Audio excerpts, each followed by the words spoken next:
கர்த்தருக்கு மகிமை உண்டாவதாக. அந்த ஜூன் 23ஆம் தேதி முழுவதும் கண்ணின் மணி போல நம்மை பாதுகாத்து வந்த தேவனுக்கு நன்றி செலுத்துவோமா?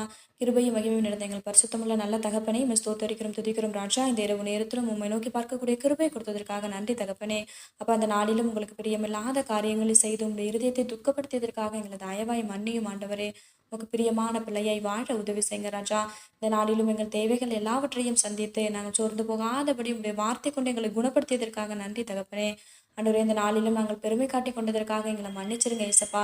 ஆண்டவரே, பெருமைக்கு எதிர்த்து நிற்கிறீர் என்று வேதத்துல பார்க்கிறோம் ஆண்டவரே. அப்ப எங்களுக்குள்ள எப்பொழுதுமே பெருமை இல்லாதபடி தாழ்மையின் பாதையில நடக்க எங்களுக்கு உதவி செய்யுங்க ராஜா. இங்க பெருமை காட்டி கொள்ற அளவுக்கு எங்களால எதுவுமே இல்லை டாடி, எல்லாமே நீங்க கொடுத்தது ஏசப்பா.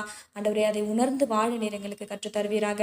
இந்த இரவு நேரத்தில் ஜெபிக்கிற ஒவ்வொருவரையும் ஆசீர்வதிங்கப்பா. அவர்கள் குடும்பங்களை நீர் பாதுகாத்து வழிநடத்தும். எங்கள் ஆவி ஆத்மா சரீரம் முழுவதையும் உடைய கரத்திலே கொடுக்கிறோம். நீர் பொறுப்படுத்தி நீர் வழிநடத்தும். இயேசு கிறிஸ்துவின் நாமத்தில் ஜெபிக்கிறோம் எங்கள் ஜீவனுள்ள நல்ல பிதாவே.